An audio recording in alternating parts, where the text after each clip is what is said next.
Okay, I would like to open the public hearing. We will start with the 2023 proposed sign ordinance amendments changes.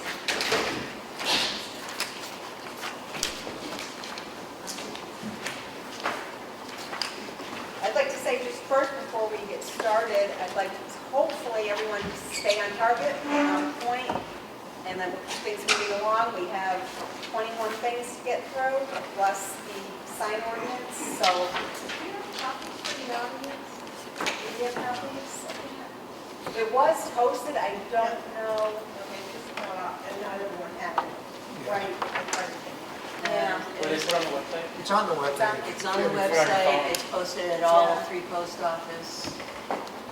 If you have a phone, you can see it easily on the town webpage. You just click each one, it's on there. And they're all separate. That's how I do it. But yeah, let's try to get it along. My goal is to be done by 9 o'clock, so we're not here all night. 2 hours to get through this. We'll try to do our best. Okay. The Ossipee, New Hampshire sign ordinance. Hoping people would have a copy. Has everyone looked at this online at all? Even if you don't have a copy in front of you? I'm good. Yeah. Well, the reason is because this one's kind of long and reading it all would take a long time. Does anyone have any questions for the sign ordinance? John, you want to just take a minute and just Yeah. explain what it is you guys do? Yeah, so the sign ordinance, this was adopted officially, I don't know, I guess it was a year or two ago. It was placed into our zoning ordinance as required by law. They originally had a sign ordinance going way back, but because they changed the state law, it then had to be placed into the zoning ordinance, which we did. So some of the changes on here are pretty simple. There's nothing drastic. I'm just trying to see here. What was that? No, I haven't found one. So I'm just looking here if there's anything that's standing out. I see a lot of grammar and Yeah. you know, typos fixed.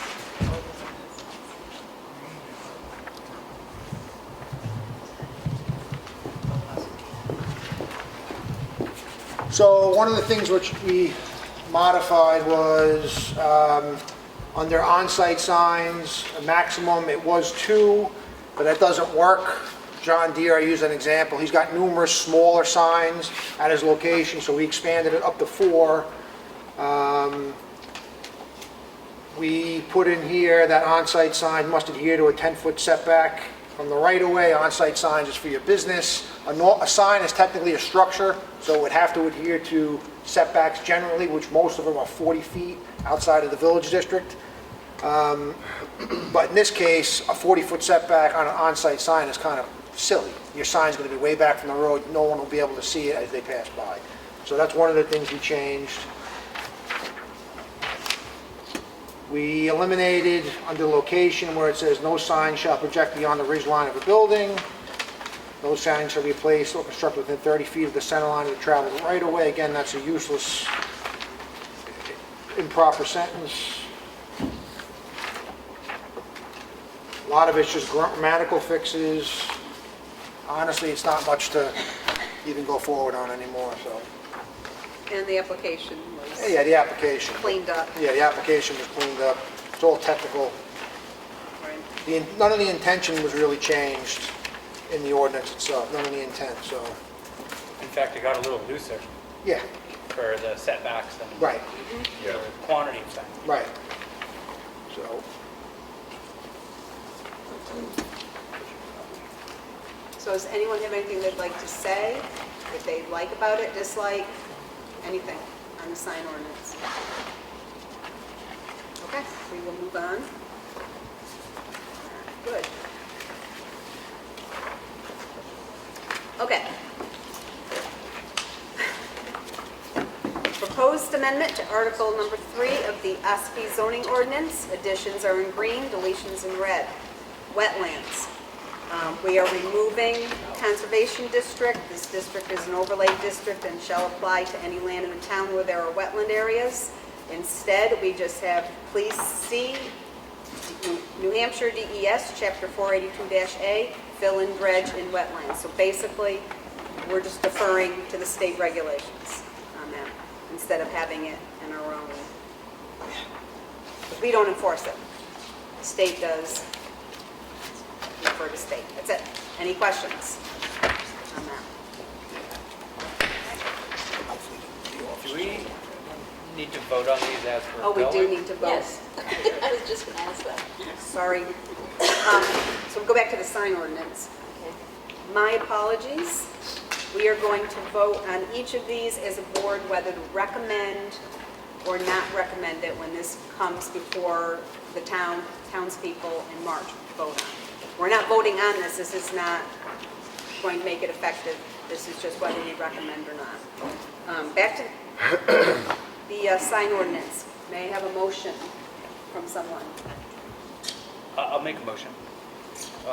Make a motion to Vote on it, to recommend. to vote to recommend the way this is written, the corrections that have been made to the sign ordinance.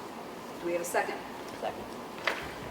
All right, all those in favor to recommend the new sign ordinance language in March, raise your hand. Aye.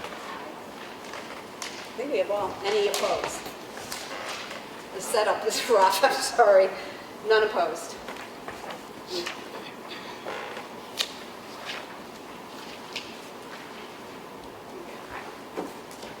Okay. For Article 3, the wetlands, can I have a motion to recommend? I'll make a motion to vote to recommend the proposed amendment to Article Number 3 of the Ossipee zoning ordinance. Second. Crystal seconded. All those in favor to recommend? Aye. Any opposed? None opposed. What? Who needs to speak up? Okay. Since we're like at this really long table, can everyone speak up if you're seconding, can you say that? Seconding or making the motion so Laura can hear? Thank you. Okay. Article 4, proposed amendment to Article 4 of Ossipee zoning ordinance. Additions in green, deletions in red. 4.1, sanitary protection. We are changing the New Hampshire Water Supply and Pollution Control to the New Hampshire Department of Environmental Services. It's just a different, it's not correct. It was a name change. That's what I'm trying to get at. Thank you. 4.3, height regulations. The building height for all buildings whose primary use is residential shall not exceed 35 feet. The building height for all buildings whose primary use is non-residential shall not exceed 35 feet. That will stay the same. We are adding C, building height definition, which we will be adding later. We are removing these height limitations do not apply to domestic radio and television antennas, silos for storage of feed crops, church towers, water storage structures, chimneys, or wind-operated devices. Basically, we're getting rid of all the extraneous language, and it will be in the definitions, which will come later. So that's all we're doing now. Structures and uses per lot, 4.4. We are changing, in village, residential, and rural districts, there shall not be more than 2 principal structures allowed per lot. It used to be 1. We're changing it from 1 to 2.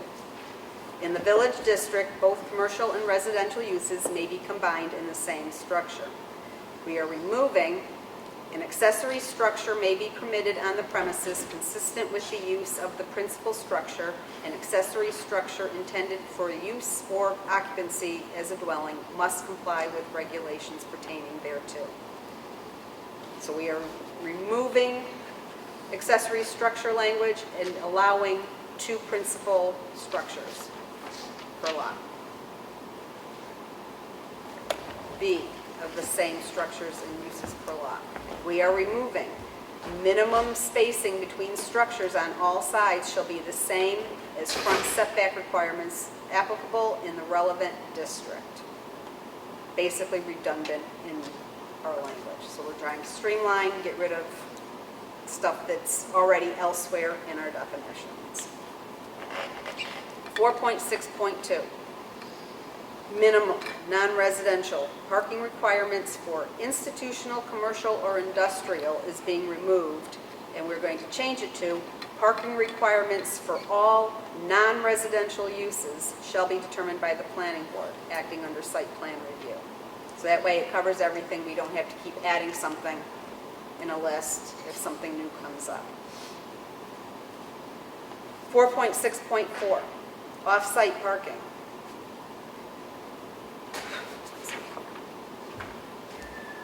Parking may be located on the same premises as the activity it serves or on a separate parcel which may be shared.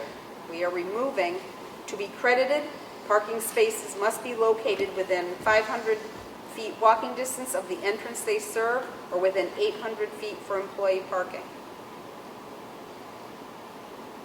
In the village district, no parking shall be located closer to the street line than the building it serves. Walkways, including sidewalks if necessary, shall be provided by the applicant to connect the proposed activities with the parking, which serves it, and with adjacent premises if developed.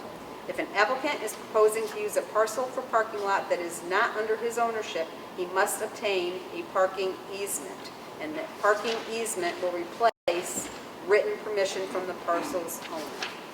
So it's a language thing. Parking and storage of unlicensed vehicles, 4.7. We are just adding, in any district, no more than one motor vehicle / recreational vehicle. And I'm doing a quick little grammatical removal of the word "and" later on. 4.8, lots in 2 or more zoning districts. Where the boundary line between 2 or more zoning districts divides a lot at the time of passage of this amendment to the ordinance, the requirements of the zoning district in which the lot has the majority of road frontage may be applicable to the remainder of the lot, not the other lot. We're removing the word "other" because it's actually one lot. So that's just, again, a language correction. Recreational vehicles and tents on private property. 4.9.2, campsite. We are removing the corners of the campsite shall be marked by the property owner and shall be of sufficient size to accommodate the recreational vehicle or tent. That's B. On C, we are changing from one private campsite per parcel of land for a period no longer than 30 days consecutive during a calendar year. That is being removed. We are changing it to one private campsite per parcel of land is allowed from May 1st to October 31st each year. H, we are removing a parcel owner shall not receive any form of compensation. D. Oh, I did miss D, I'm sorry. Thank you. D, we are changing from 10 days to 14 days. If a campsite is occupied or planned to be occupied for more than 14 consecutive days, the property owner shall obtain a permit from the building department and shall be required to show sufficient arrangements for adequate water supply and that satisfactory sewerage and solid waste disposal safeguards are in place. And again, that's just changed from 10 to 14 days. H, we are removing a parcel owner shall not receive any form of compensation from use of a campsite. I, we are adding a recreational vehicle connected to a water supply shall be hooked to a sewage disposal system approved by New Hampshire Department of Environmental Services, and adding, or proper proof of disposal of septic waste at a state licensed facility must be available on site and presented to code enforcement officer upon request. J, we are changing 1 to 2. Only 2 recreational vehicles, or there should be vehicles with an S. We're changing 1 to 2. Only 2 recreational vehicles or tents are allowed per campsite beyond 14 consecutive days. So beyond 14 consecutive days is added and changed 1 to 2. 2 vehicles. 4.9.3, storage of a recreational vehicle or tent. We're getting rid of that. 4.10, floodplain development ordinance.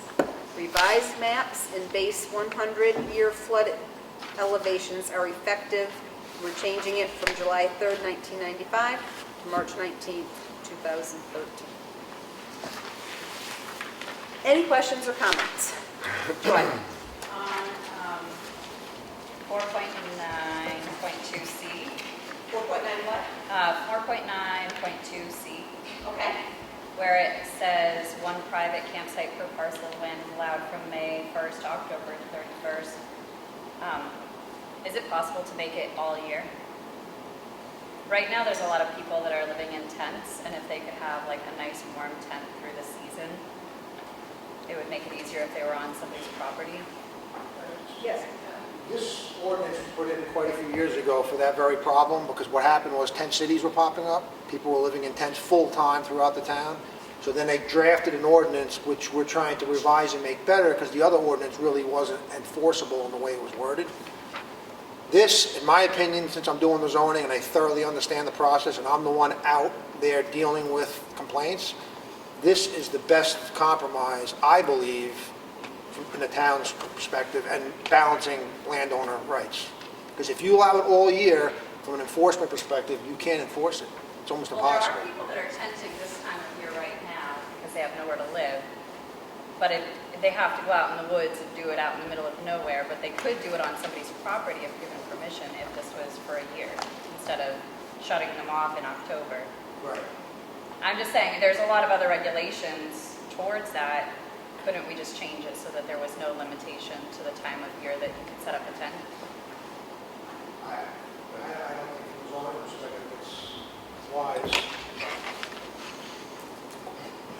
I mean, if that's the case, then you could just throw this whole thing out. whole If you article make it- could Just throw the go. whole article out.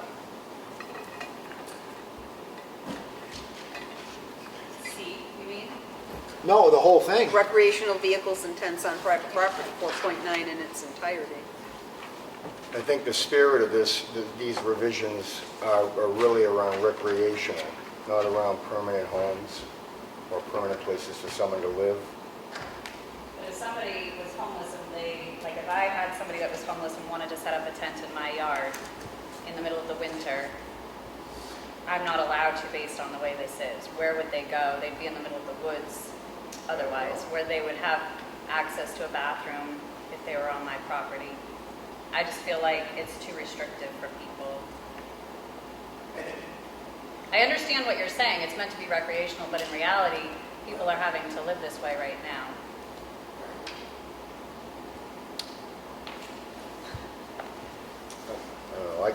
I like it the way it's written. I'm not for having someone with tent cities and people that are homeless living year round and someone or around my area. So, can I just say one more thing? Yep. So zoning is, a lot of it's reactive, meaning we get complaints and then we deal with them. If someone's in your backyard doing that and we don't get a complaint, I'm not telling you to do it, but if we don't get a complaint, we're not going to be there to investigate.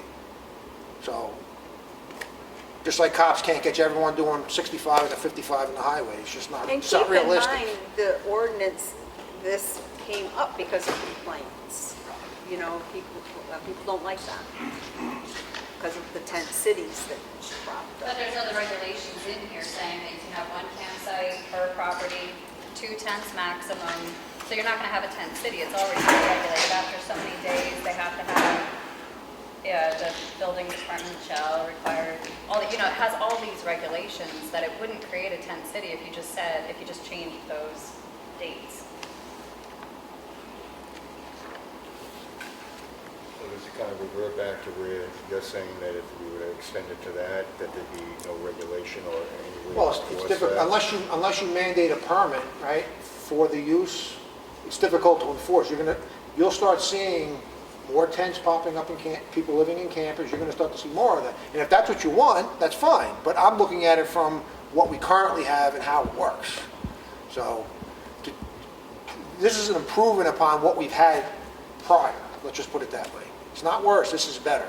I can see that. No, I was Yeah. there. We've had this Yeah, I discussion know, you were before. part of it. But I'm just trying to say, like, right now, I feel like things have changed recently to make it more. But if what you're saying, that a lot of people Go to the bigger cities, Concord, Nashua, I mean, Manchester, you see Tennessee, they deal with it all the time. They end up, it just grows and it becomes a big problem, and then it's a cost to the town, which is the taxpayer. That's ultimately what happens. I understand your intent, but I think the long term, it's going to be detrimental. Sir, can you stand and state your name? My name's Sean Maloney. We bought 95 Blake Hill Road. We're building our house this year. I've lived all over. I was in the military for over a decade with these 10 cities. They always start altruistically, and eventually it becomes a problem. It's every city. They just were running an article on the TV when we were eating about how 10 cities are popping up, because then if you get one person who decides, like, well, I've got a bunch of acres, I'm just going to let a whole bunch of people tent here. And again, humanely, I'm not going to morally shame them for that, but you are going to bring the problem here.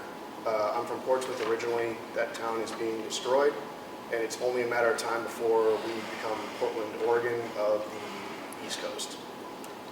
Like, I think at least having some limitations so you have some recourse. And again, it's not really so much the moral argument so much as this is what actually happens when these sort of things get passed. If you give an inch, a mile will be taken, and once that mile is taken, you will never get it back. I have seen it destroy cities, East Coast, West Coast, Northwest, Southeast.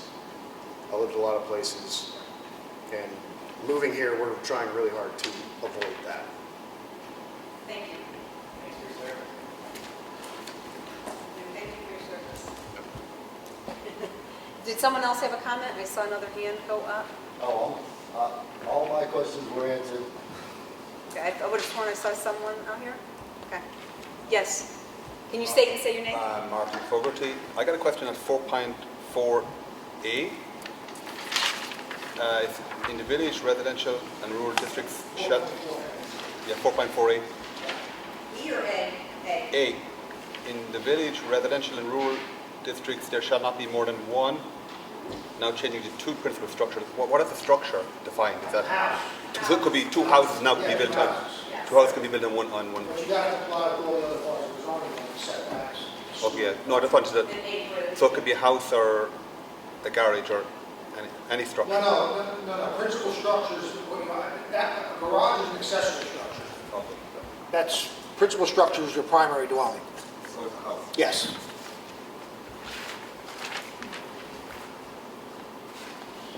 anything else on this article?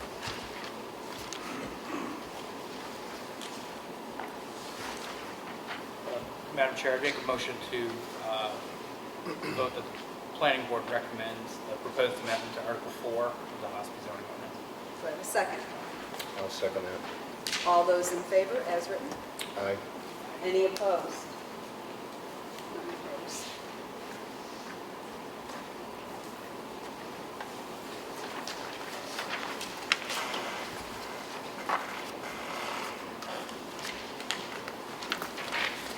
And again, if we forget to say the word recommend, we're just voting whether we recommend it or not. So, Recommending to the voters. yes, recommending to the voters. Proposed amendment to Article 5 of the Ossipee zoning ordinance. Additions in green, deletions in red. 5.6, erosion control.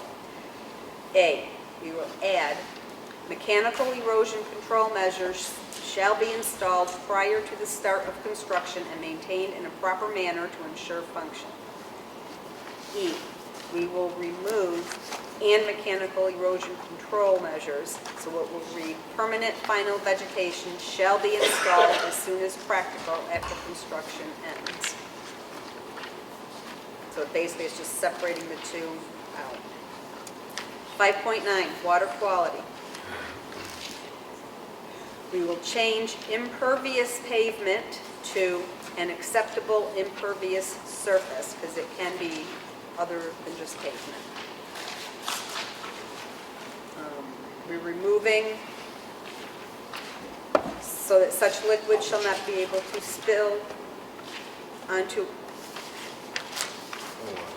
yeah, that doesn't make sense. Shall not be able to spill or seep into. Spill onto or seep into. Yeah. The A should be for. Do you have that? 5.9. so that such liquid shall not be able to spill onto or seep into. Yeah, so it's a typo. Yep, exactly.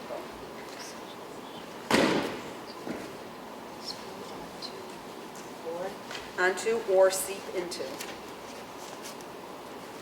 Okay? Into the grounds surrounding the paved storage area, we're going to remove paved, so it's any storage area. Storage tanks will be added not exceeding 550 gallons for home heating oil and vehicle fuel, removing not exceeding a total of 550 gallons. So it's just moving it so it flows better, the statement, same issue, just making it read better. 510, preservation of landscape, get rid of that. 511, refuse disposal, new 5.10. Any questions on this one? Stan, please state your name. David McGee. What was that name? David McGee. I'm a part-time resident, but hopefully I'll be a full-time resident when I retire. I actually have something to say about the next, this topic and a couple of others, if I can just say them all at once. Just say it, no, just stick with Article 5. Okay. I just don't. Just see it up 10 times if you need to. Okay. I just don't agree with why it's being deleted. It's landscaping is, it's preservation of landscape. It creates trees, which creates buffer zones, and it creates, good neighbors and privacy for everybody. From a zoning enforcement perspective, the entire town is in violation of 5.10. It's never been enforced. This ordinance was originally put in place in 1988, and that article is basically, it's been ignored. And to now say that we're going to start enforcing Article 5.10 would be injurious to the property owner. Personally, I think it was the intent of the original Right. zoning ordinances to When laws are ignored for decades, to now turn around and keep them on the books just to say it's there and not have it enforced, it's foolish. That's your opinion. Well, of course it is. Yeah. I do the zoning enforcement, and I'm also a selectman. And I understand, that's why I started reading this book, and that's why we're here tonight, to make this book work for the town. I believe it should be, it's in there to prevent, clear cutting property, and it should be addressed. But it's never been addressed for 30 years, so it's time for it to be removed. Okay. I don't Anything agree. else on this Article 5? Okay, I don't agree with you. That's, Putting it into context, it's about erosion control. It's not about clear-cutting properties. Clear-cutting properties have their own set of rules that are completely different than this section. This is purely about erosion control. No, he was referencing Article You would 5.10, reckon this. Oh, I'm sorry. preservation of landscape. Gotcha. Sorry. Yeah. No, so we're still keeping erosion control Yeah. for obvious Sorry. reasons. That's right, yeah. Had a moment. Right.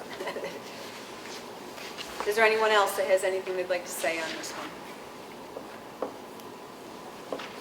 Okay, can we have a motion to recommend? Go ahead and make a motion that we recommend, that the planning board recommends to the voters the revisions made to Article 5 in the Ossipee zoning ordinance. I'll second.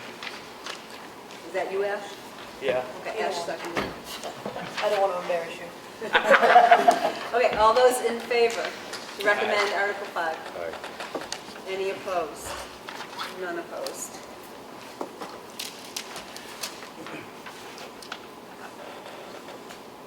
And just a comment to what you have to say, the reason these are all separated out, because when this comes to be voted on in March,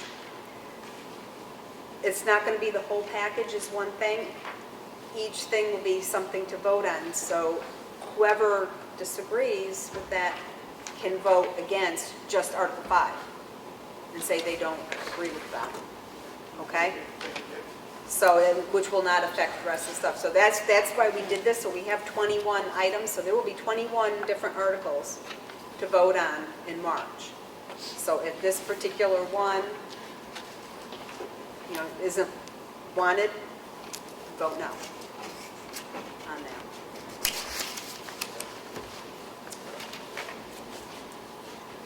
Article 6.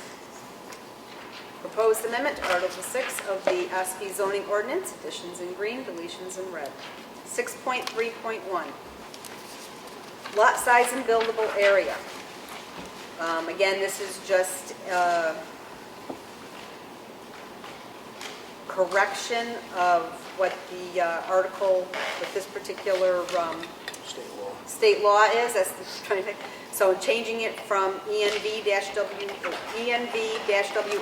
1024, the correct new law to refer to is ENV-WQ 104Q. So that's just kind of like housekeeping changes. Again, down for 6.3.2 for wastewater disposal approval area. It's just clean up housekeeping. We're changing the law names and the department that had the division had a name change. So now instead of Water Supply and Pollution Control Division, it's New Hampshire Department of Environmental Services, Water Division. So that's just what that changes. 6.4.1, front setback area. We are going to be adding, for lots with frontage on a water course or a body of water, the front setback shall be the distance from the normal operating level of the water course or the body of water. We're going to add for dammed bodies and natural high water mark for undammed water bodies or courses. And the rear setback shall be the distance from the road right of way. 6.4.2, side and rear setback area. We are just going to remove the sidelines, and it will read, rear setback area shall be the area enclosed by the rear lot line and a line parallel to the rear lot line. A distance from the rear lot line is specified in Table 2. 6.5, lot coverage. We're going to clean up the impervious surfaces. We're going to include gravel, so it'll be paved or gravel. Remove paved and clean it up to and or drives, so we're not specifying, it's just paved because we've had gravel before. So I will read the new thing that basically we're adding not just paved, so it will be lot coverage is the percent of the total area which may be covered by all impervious surfaces, including but not limited to sidewalks, paved or gravel parking areas, and or drives unless designed to be porous, and structures. For the purpose of this subsection, a portion of the lot is covered by a structure if it has a roof or if it has any part of any structure above it in a vertical line. We're going to remove unpaved drives and parking areas, so it will read, all remaining land except open recreation areas shall be considered green space and shall be landscaped in compliance with Article 8.2 as such. All efforts shall be made by the applicant to place green space as buffer between the proposed use and the street and the abutting property. Any questions or comments on that?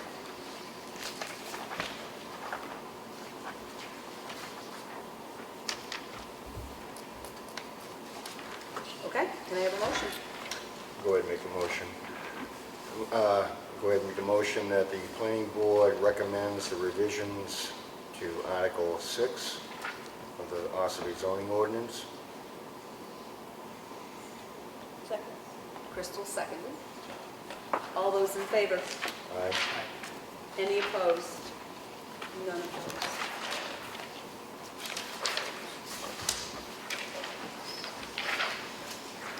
Proposed amendment to Article 7 of the Ossipee zoning ordinance, additions in green, deletions in red. 7.2, minimum area. Every lot or parcel of waterfront property to be used in common shall contain a minimum area of 44,000 square feet plus 3,000 square feet for each additional dwelling unit. We're going to add that has water access.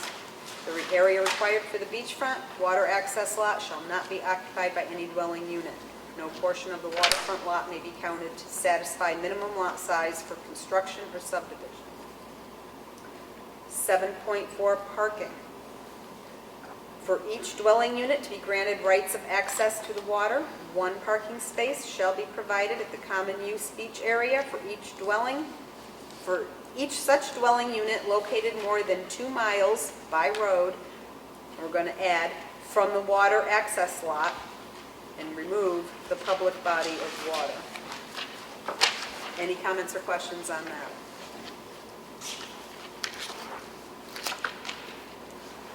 None heard? May I have a motion? Madam Chair, I'd like to make a motion to recommend the proposed amendment to Article 7 of the Ossipee zoning ordinance. Do I have a second? I'll second. All those in favor? Aye. Any opposed? None opposed.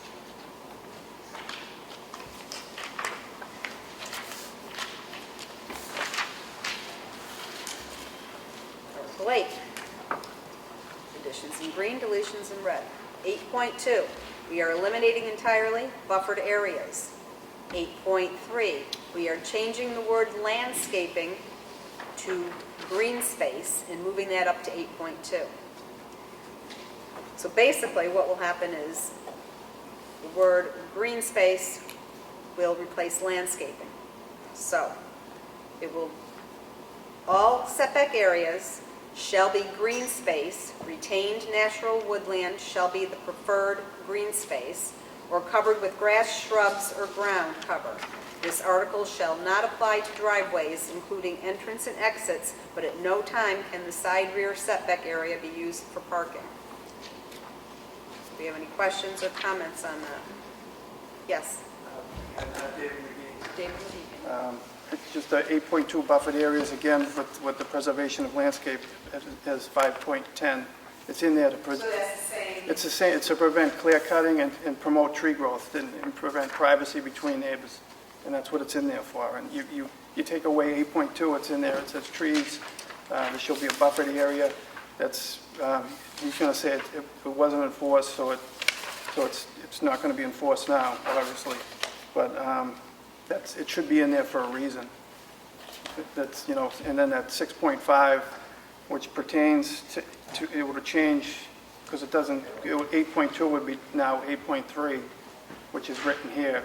So it would reduce the effect of the 6.5 as well. But if you notice, the new green space does cover that. It says anything not covered by the, you know, the paved and everything shall still be green space. Yeah, green space, but that could be grass. It could be grass. Could be grass, could be stone, I'm sorry. Go ahead, no, go ahead. Could be You are, grass, could be stone, could be open space, but in order to protect the setbacks or the area to your neighbor, which is the side and rear, because a lot of times driveways have to come right in on the property line because there's nowhere else to put it. So this accepts the driveway area, that it's allowed to be in the setback area, but you can't park in that area. But the rest of it has to be green space, so you have that buffer. I understand that. It's like in 8.3, you have natural woodland shall be preferred. So how are you going to enforce that? We're not, we're striking buffer area. No, in 8.3, it says natural woodland shall be preferred. So how are you going to enforce that? Well, it's preferred, Yes. or green space. If you look at the definition of green space, that's pretty broad to allow, to give the property owner some leeway as to how he wants to manage his property. Correct, and that's what, Preferred is not, it doesn't say shall. Shall means it must be enforced. Preferred is it's recommended, but if not woodland, then it's green space. That's your option. 8.2 has more teeth to it. But again, 8.2, the entire town is in violation. The entire town is not in compliance with 8.2. So how do we now go forth, starting to enforce something in the zone or an ordinance that's unrealistic? I think there should be more, preservation of trees. That's my opinion. It's trees, animals, birds, it's just privacy, it's screening, and that's what it's there for. Right, but there's also nothing preventing you as the owner of that, the landowner of your property, from using your buffer. Is that true? Well, if 8.2 is in place, then I wouldn't be able to cut down the trees, I'd have to leave the buffer. No, I understand that, but you have the option here as the landowner of your property, go ahead and widen your buffer area then I would be reducing my privacy. Why would I want to do that? Well, you're asking someone else to do that who owns an adjacent property, correct? No, I'm asking them to keep the buffer, keep the trees. I want them to So keep I the don't- trees. I mean, we're basically keeping that green space. Right. Yeah. 8.2 is arduous, it's unenforceable. It could be the less, where the 8.2 is trees. It says it right in the trees. But again, the entire town is in violation, so how do you expect the municipality to go out now and retroactively enforce this on everybody? In rural areas, I believe it's not. Sure it is, I drive through the town every day, and if you look around, every house is in violation of 8.2. Well, it should have been enforced a long time We're ago. trying to fix this going forward, and I believe what we put forward with the green space is the best time.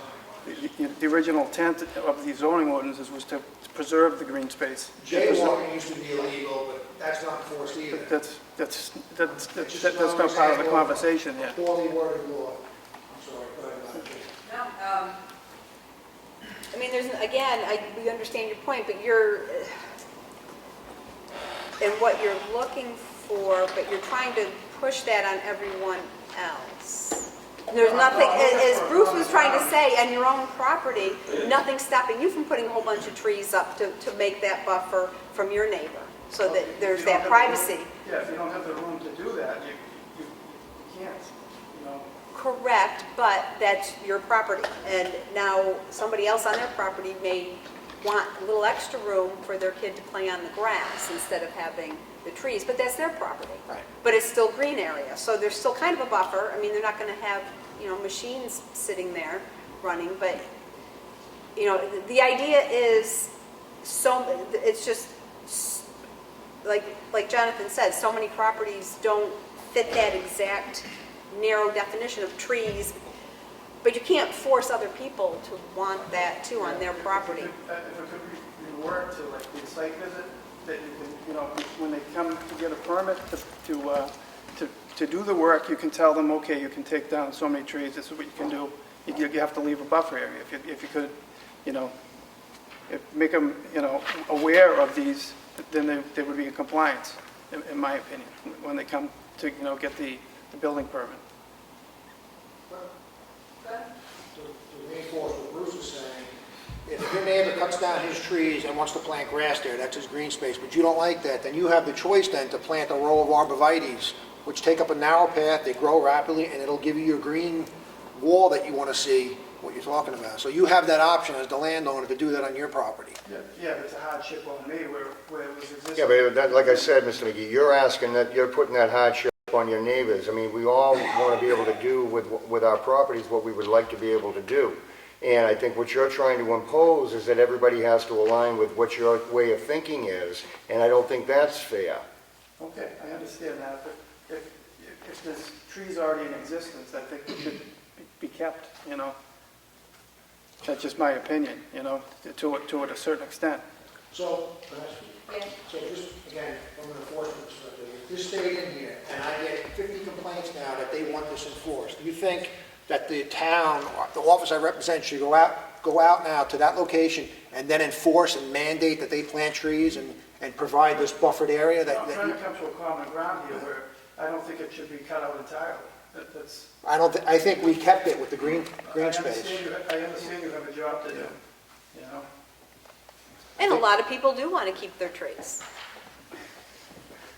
Jake's got it. Yes, sorry. Go all the way the other way. I know, this is hard, this long thing. I'm sorry, I Jake. thought you guys were down there. So, Hey. I can appreciate what you're saying very much so, and I definitely appreciate what Jonathan's saying. From a contractor standpoint, I don't like this rule because it's going to make it more difficult to build house lots because you're not going to be able to get into that buffer zone as much. So what I see from this is actually more of a buffer between properties. Where you're not now, I'm thinking of a specific set of plans that I have sitting on my desk. That's not in this town. That actually utilize the setback area for parking. So that almost that entire setback area is parking for this. It's a duplex property. And so this law or this rule would stop that. So that would now become a buffer zone. They would, in this situation, they would have to move their driveway, or their parking, excuse me, either behind or in front of the properties, and all you would have would be a driveway. So in my personal opinion, I truly believe that this is going to cover what your expectation is of New Hampshire, because this is why we all live here, we want the buffer state. Yeah, and that's a beautiful place. Yeah, and I think if you read it more and then come down and look at some plans that I have, I could actually show you that this is actually going to be better than what was in the plans, and it's going to make my job a lot more difficult. Thank you. But I think it's a huge benefit to the town having it written this way. And it's, sorry. Yes. And it's easy to enforce, and it's clear, and it's concise, and it's enforceable. From the enforcement standpoint, I mean, ultimately that's going to, I mean, people could complain about the landscaping. It'd be awfully hard for the town to enforce those things. But I think from an enforcement standpoint, Jonathan, most of the time it's going to come from the building permit and the first site plan that you see. You're going to sit there and say, all right, no, you can't have 13 parking spaces down your setback line. Right. So I think from an enforcement standpoint, it becomes a lot easier because you're not trying to make it retroactive. It's going to be from adoption on, and you're going to have those rare cases where somebody may complain, and that's going to be a very difficult bridge to cross. But Dallas. Dallas Emery. I just have a question. If somebody already has trees that are already on a property line, isn't it already a strict law that they can't take them down? They have to agree on, the two parties have to agree on taking those trees down? If there's trees pre-existing, I think that's the conundrum here, If I it's a believe. shared tree, technically, yeah, if the line goes But straight through the center. and I have them on my property. I have shared trees right on my property line. I can't take them down without consulting my neighbor. I could get fined for that. So there's already a state law in place that there's trees on a property line. You guys have to come to an agreement on it. So you guys, what you're proposing, I think is a great idea because no for nothing, property rights are property rights. And, you know, if somebody doesn't like it, well, build a fence, block it some other way. But, you know, I understand his point of view for the parking aspect also. So there's a couple of different things there. There's a lot. But as far as enforcing something like that, I don't think you should be allowed to enforce it. Yes, please stand and state your name. James Owen. I also want to bring up the state rule, like, you know, if you have wetlands or anything like that, you already have state rules in place that would supersede, you know, maybe the town. So I think, like, in certain areas of this town, you have that coverage anyways. You know, you can't really take down trees on the water, stuff like that, without getting the state fine. So I think half of the town being with the lake and everything, a lot of that's pretty much covered. Yes. Catherine Harris, I'm 10 up in Cameron. My question is really just around document continuity. Do we keep, where we say eliminate entirely, are we actually, I mean, it says eliminate entirely and replace with a new 8.2, so that means in the future we couldn't go back and see the previous wording for the buffered area? Like, do we have any kind of continuity in place where we can go back and see that language and Yeah, the town, it's not going to be lost? This is the current year zoning book, this is the previous year, and then the selectmen's office, we got every year Right. previous. Yeah, there is, yeah, So it's you available. will be, you're right, you can request to see prior years, it's probably even online on the website, on the town website. I don't think they go, only the current ones Only online, the current but ones? the hard copies are in the office. Okay. Okay, thank you. You're welcome. Anything else on Article 8?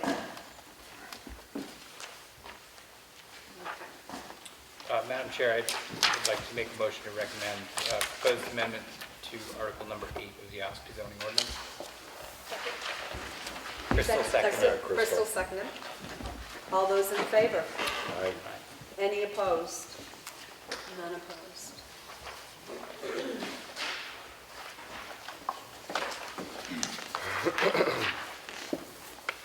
Article 9. Additions in green, deletions in red.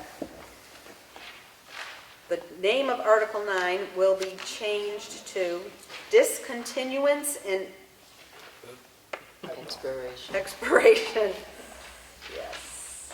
An expiration of light industrial use. We are getting rid of naming it the floating zone and performance standards. So 9.1, overview, 9.2, definition, 9.3, where, 9.4, eliminating that. We are adding expiration of approval and discontinuance effect, and that will be the new 9.1 and 9.2. So any questions, comments on that? Basically just housekeeping, continuity throughout the document to call everything the same thing throughout, just housekeeping. Do we have a motion? Do we have any comments from the audience? I asked. Oh, you did? I did. My gosh, where am I today? I'm back. You only got an hour to go, Ash. Oh, my gosh. Motion? I'll make that motion. Second? I'll second it. To what?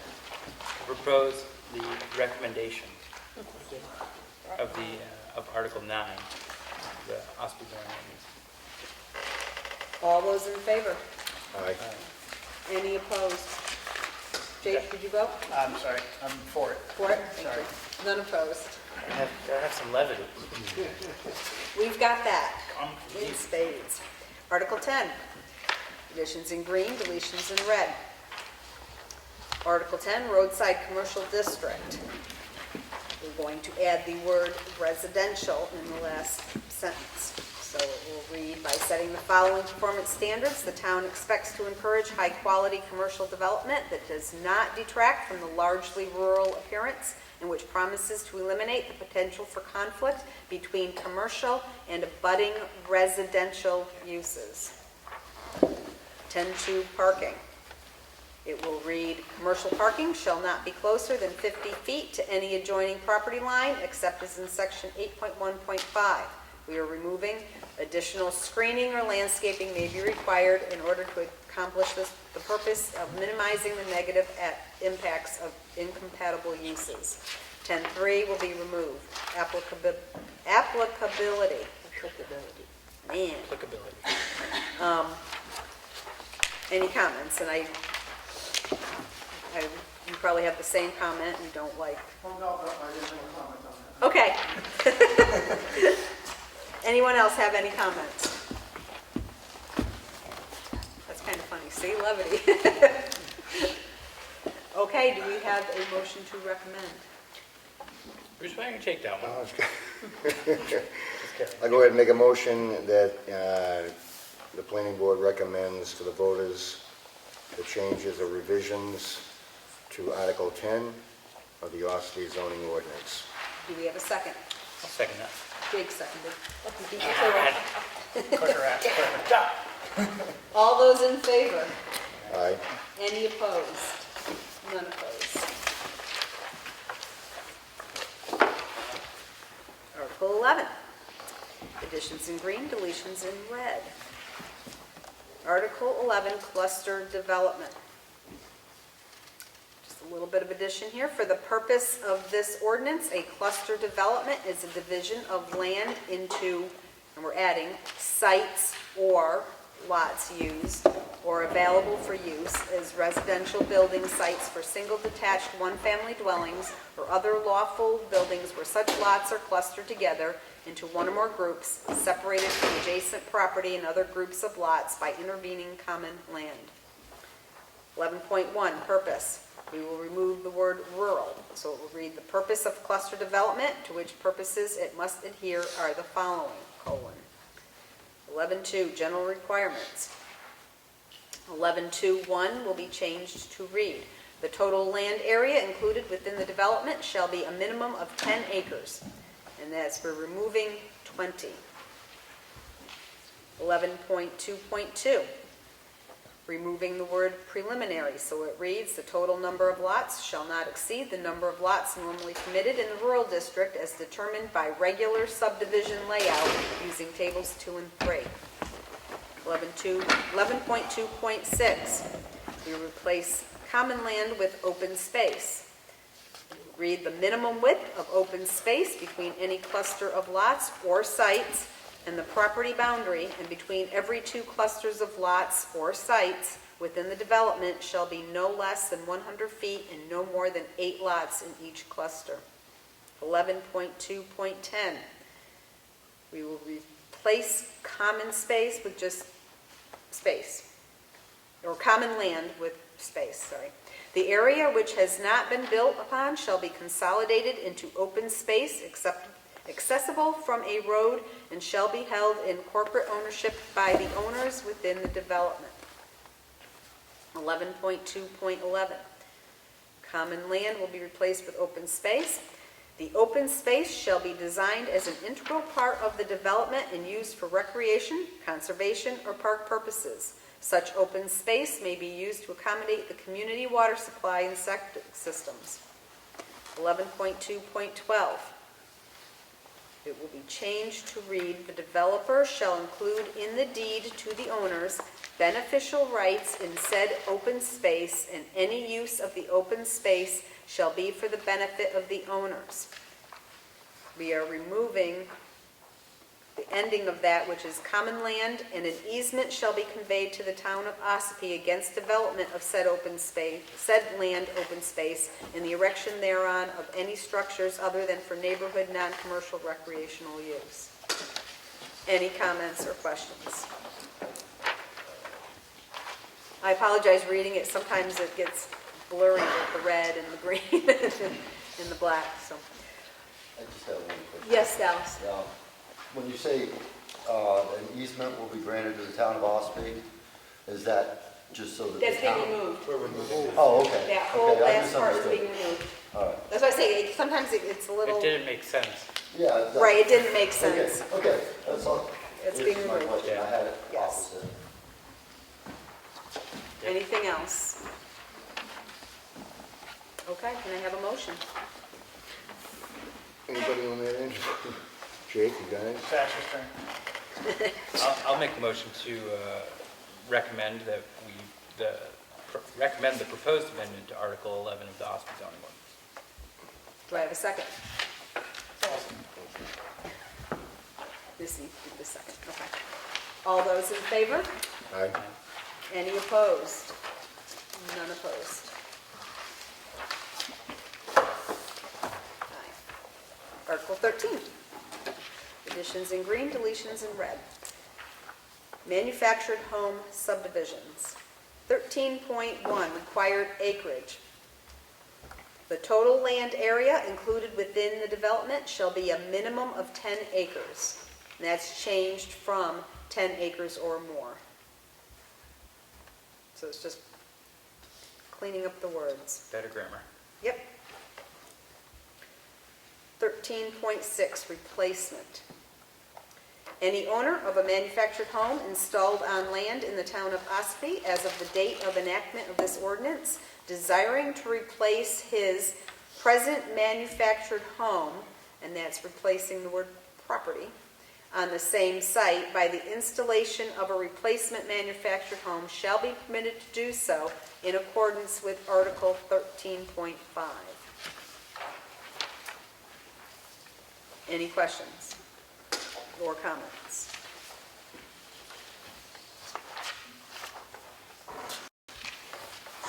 None heard. Do we have a motion? I'll make a motion. Whoa! There we go. I'm a late starter. You know. I make the motion to propose amendment to Article 13 of the Ossipee zoning ordinance, manufactured home subdivisions. I'll second Do that. we have a second?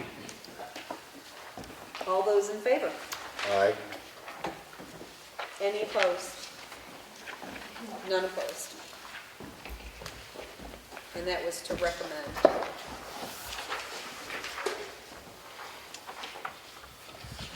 Article 14, manufactured home park. Location and size, 14.1.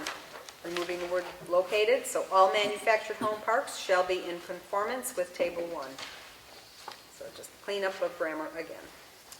14.3, manufactured home park performance standards. 14.3.3, eliminate entirely. 14.3.4, a green space of 75 feet on all roadside boundary lines and 50 feet on all other boundary lines in compliance with Article 8.2 shall be provided and maintained. And that is basically an attractive buffer strip was replaced with a green space, and it's moved up to Article 8.2 because we changed it prior. 14.3.5, eliminate entirely. 14.3.6, utilities including electricity, community water, and sewage disposal shall be provided by the manufactured home park owner. New Hampshire DES and all approvals from any state agency shall accompany the application for a manufactured home park.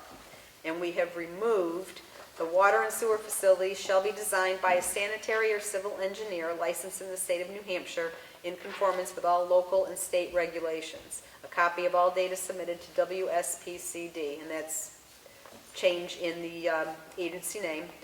So basically, again, it's all going back to the state. State is the one who deals with it. Do you have something you want to say, Jonathan? Oh, no, I'm sorry, okay. I was just I'm sorry, scratching my okay. head. So it's just getting rid of our, deal with it, and it goes to the state. 14.3.11, all manufactured home sites shall abut a road built to town standards which has unobstructed access to a public road. All such private roadways shall be maintained by the park owner or management. We're eliminating well-drained road and shall be constructed to town standards, which again, the roads, that's already covered. Town standards, we need to keep saying that. 14.3.12. The manufactured home park owner shall provide adequate individual storage buildings or common storage facilities to accommodate each site. Removing an accessory building is permitted in the side or rear setback area. Any comments or questions?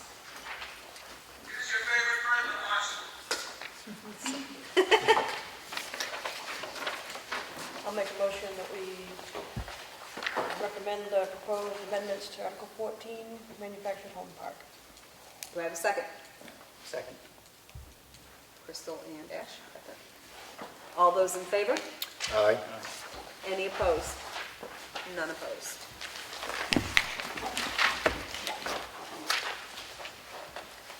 Proposed amendment to Article 15. Articles, additions are in green, deletions are in red. Article 15, recreation camping park performance standards. Minimum requirements, 15.1.1. We're going to change 10 to 5 acres, so it will read, a recreational camping park shall have an area of not less than 5 acres. The minimum area shall not include slopes greater than 25% or soils on which septic systems are not permitted. We are going to add 15.1.10. And that will be RSA 72:7-D, required reporting annually to the town of Ossipee assessing official. A, for purposes of this chapter, recreational vehicles as defined in RSA 216-I:1, Article 8, having a valid motor vehicle registration and current number plate, having a maximum width of 8 feet and 6 inches while being transported and located at a recreational campground or camping park as those terms are defined in RSA 216-I:1, Article 7, shall not be taxable as real estate. And B, annually, before April 1st, each campground owner as defined in this chapter in RSA 216-I:1, Article 3, shall provide the local assessing officials with the name and address for each owner of a recreational vehicle at the campground and shall identify which of such recreational vehicles at the campground currently meet the criteria described in subparagraph A. Any questions or comments?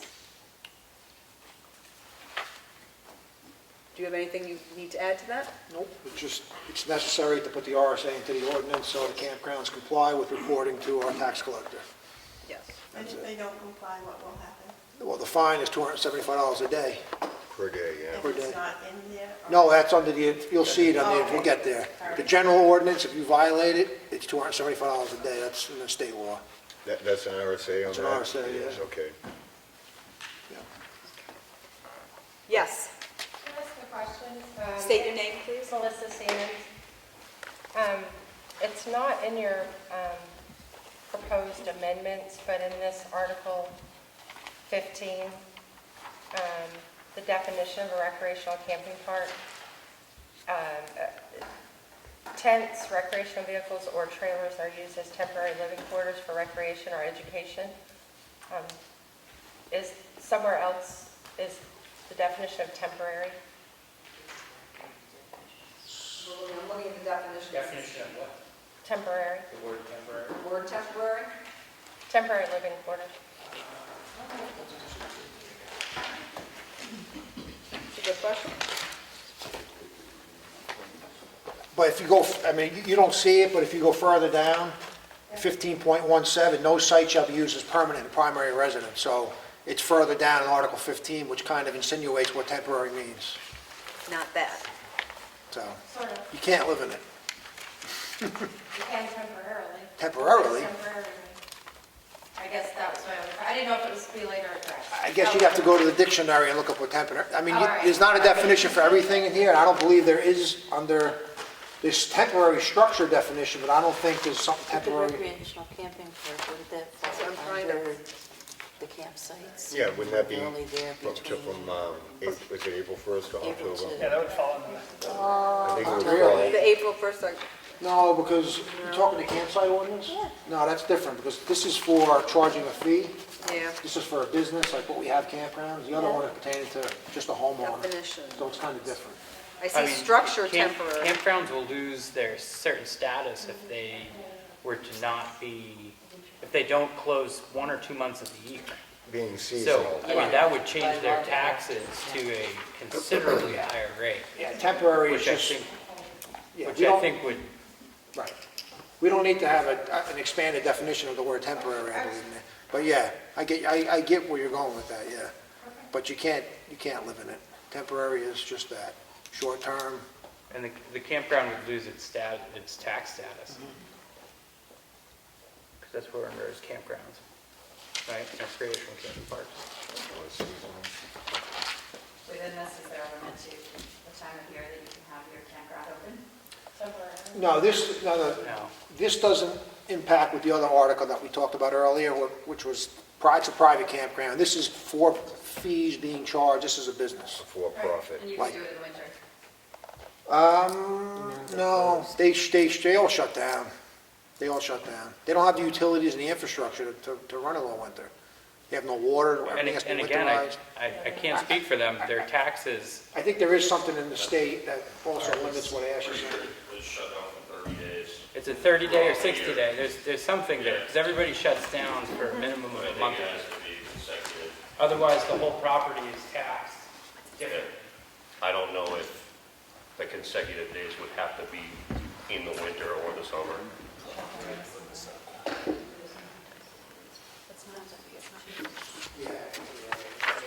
There is an RSA for that? Oh, sure, there's an Because I dealt with RSA it that Yeah. covers once that. with shores. If I can find that.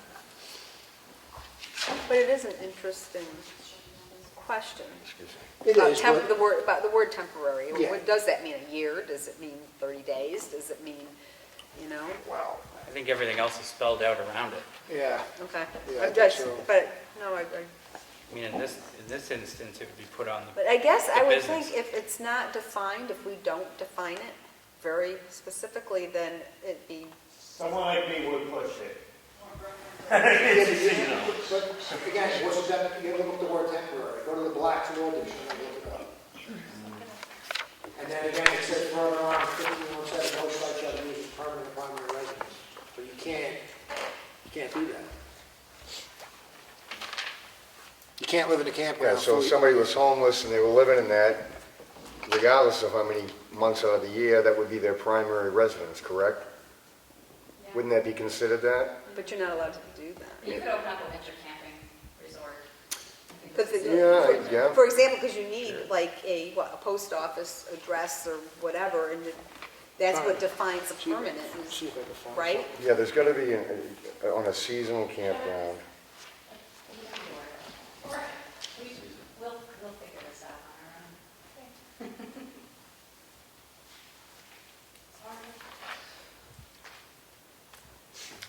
just not seeing it. Anything other than the word temporary? Do they define it in Effingham? So, Nice, that's nice of you to point out, that's where I live, but I was thinking of in Freedom, years ago, when Totem Pole wanted to be open year-round, they came to the planning board and they were asking for variances, special exception, whatever it was, and they made a deal that they had to close in either November or April, and Totem Pole could pick one. But I don't see anything like that here, so I was just asking what temporary means. I'm in RSA 216I:1. I don't see any dates, but I do see where it says, let me just find it, because I scrolled past it. Oh boy, where did it go? I got pressure. Hold on, bear with me. Boy, I lost it.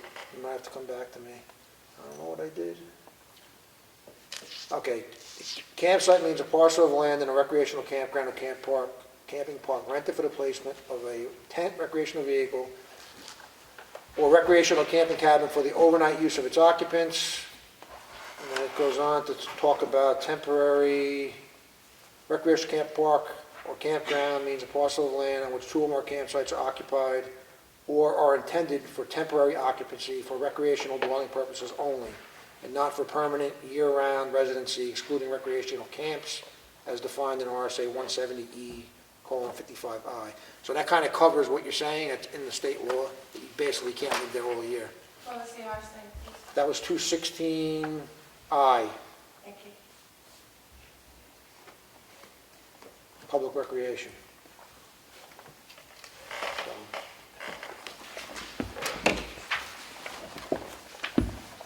Yeah, that's it.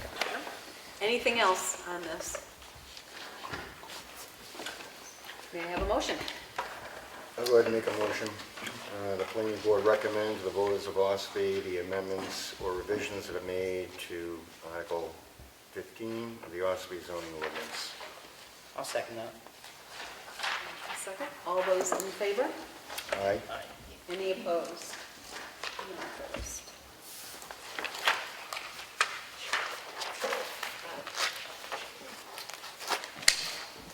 Article 8, additions in green, deletions in red.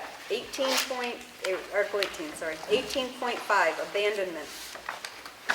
Removing in the event that and changing it with if. If an applicant fails to give such notice, the system shall be considered abandoned or discontinued if the system is out of service for a continuous 12-month. Just grammar.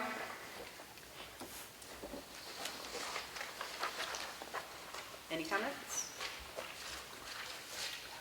May I have a motion?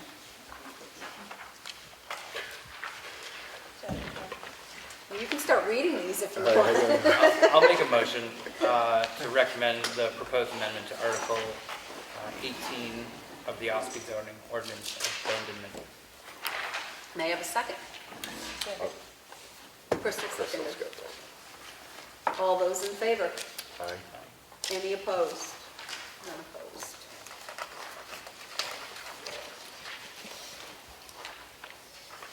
Article 19, additions in green, deletions in red, excuse me. Okay. Article 19, getting rid of the word conservation district and changing it to wetlands. Getting rid of everything and just saying, please see New Hampshire DES, Chapter 482-A, fill and dredge in wetlands. Again, it's bringing it to the state. The state deals with it, we don't. No need for us to have anything on it that we don't enforce anyway. Any questions or comments? No. May I have a motion? I'll make a motion that we recommend the proposed amendment to Article 19 of the Ossipee zoning ordinance. May I have a second? Second. Crystal, second. All those in favor? Aye. Any opposed? None opposed.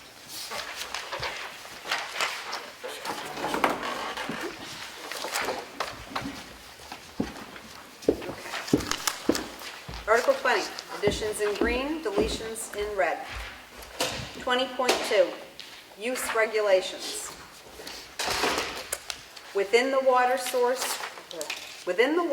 resource protection districts, the permitted uses in Table 1 and dimension requirements of Table 2 of the underlying districts continue to apply. We are adding a special use permit, SUP in parentheses, is required even where the underlying district requirements are more permissive. We are removing except that those uses that are prohibited were indicated by an N in this section and require a special use permit were indicated by an SUP. So basically, we're removing all the N's in this table for principal uses, accessory uses, and other uses, and replacing that with SUP, which is a special use permit. So basically, it just makes it more obvious that yes, you can get approval for this if you come in and apply for it. Let's see, so other than that, we have 20.2.1, we're adding for D, road salt stockpile in excess of 6 cubic yards. We're adding the in excess of 6 cubic yards. Accessory uses, hazardous materials storage above ground for commercial use, removing in quantities greater than associated with normal household use. C, any use generating hazardous waste for commercial use and getting rid of in quantities greater than associated with normal household use. That just makes it much easier. You don't have to measure, you don't have to weigh. It's just either commercial or household. Other uses, removing commercial spraying or spreading of chemical fertilizers or pesticides.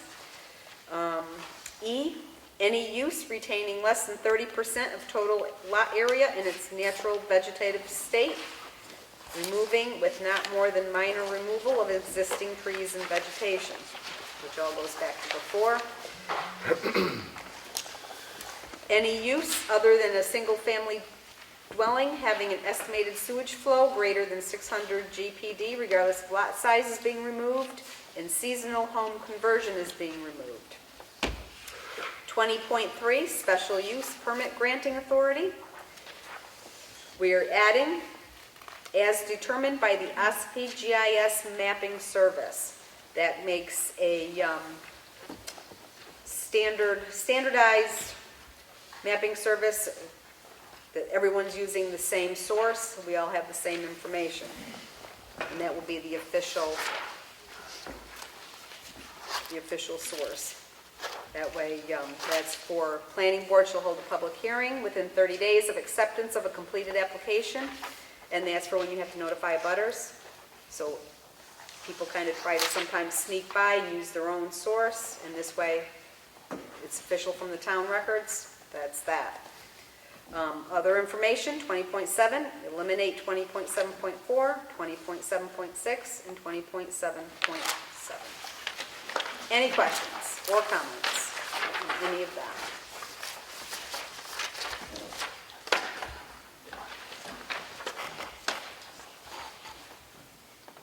Okay, nothing seen. May I have a motion?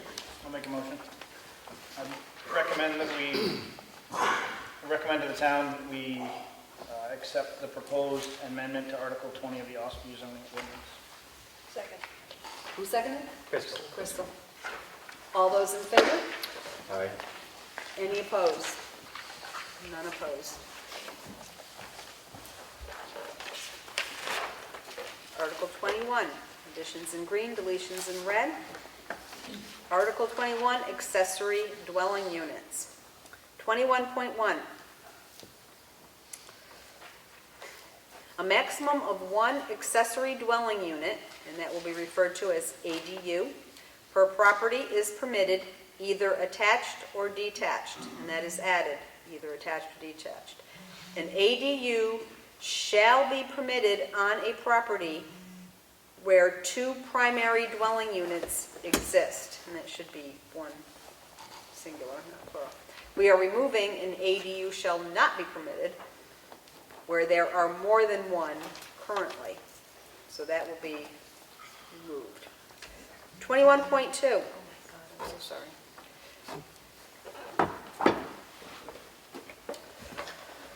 21.2. Exterior alterations, enlargements, or extensions of the single-family dwelling or detached accessory structure are permitted in order to accommodate the accessory dwelling unit. Everything after will be removed. However, no such change is permitted which would alter the appearance of the single-family dwelling to look like a duplex or any other multifamily structure, i.e. the house should not look like it was designed to occupy more than one family. The construction of any access ways into the house or detached structure which are required for access to the accessory dwelling unit shall be located to the side or rear of the building whenever possible. All that's removed. We are just keeping it that are permitted. That's it. 21.3. An ADU shall have an area no larger than 1,200 square feet. That will replace an ADU shall have an area of no less than 750 square feet. Any comments or questions?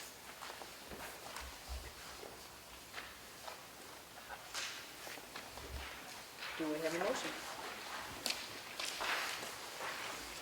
I'll go ahead and make a motion that the planning board recommends to the voters of Ossipee the revisions that have been made to Article 21 of the Ossipee zoning ordinance. Second. That was Ash that seconded? All those in favor? Aye. Any opposed? None opposed. Article 24. Additions in green, deletions in red. 24.1.1, building and zoning permits. A, the issuance of a permit by the town authority, zoning enforcement officer, or building inspector is required prior to the commencement of construction or modification of any structure within the town of Ossipee. Adding, except for sheds of 120 square feet or less, fences 7 foot or under, general repairs that do not involve structural repairs or changes. Might we want to say and or after under before general? Except for sheds of 120 square feet or less, comma, fences 7 feet and under, comma, and or general repairs that do not involve structural repairs or changes? Just as a grammatical, Yeah, I can align with that. maybe and/or? I have a question about the structural repairs. Okay. When you say that, do you mean if somebody wanted to replace a sill in their house, they would have to get a permit for it? A windowsill, that's not. No, a sill. No, so I would say that's a structural repair. Yeah. Sill, joists, string. No, not a windowsill. No, this is a No, sill. Oh, I'm yeah. talking about Yeah, that's structural. a sill underneath, because a lot of places are sitting on it. So that would be something you'd need a permit for, even if it was just, Technically- even if it was just a little Can I speak? section. Technically, right now, the way it is, you need a permit for everything. Well, I don't believe that, because I remember. That's how it is, that's how it is in the When book. they set it up, Yeah. I had this discussion with the other selectmen at that time about if somebody wants to make a repair on their roof, you shouldn't need a permit for that. If they want to paint, if they want to replace a window, you shouldn't need a permit for that. And I was led to believe that's the way it was. That's not what's in there. What's in here now is you need a permit for everything. We're trying to make it a little less stringent by eliminating the sheds, the fence, and general repairs. So, but a homeowner can do it without. I mean, you don't need a permit. No, it says in here, everybody needs a Why permit. would you need a permit to have a roof put on? I'm telling Why you, would you need a permit to have a plumber come in? I just don't understand why you would. need it. Dallas, I'm just relaying to you what the article is currently. We're trying to make We're it trying better. to get rid of that. We're making it better. Okay, I'm just trying to understand it. Okay, What's here is strict. This is very strict what's in the book now. right, so, okay, so I'll continue on and then you can see where we're at. Okay, B, fee, see building permit fee schedule, that's being added.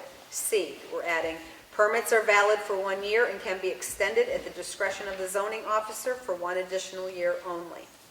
We're adding D, permits may be revoked if the permit is not acted upon within 180 days or the zoning officer determines that the project is unsafe or is in violation of the state building code.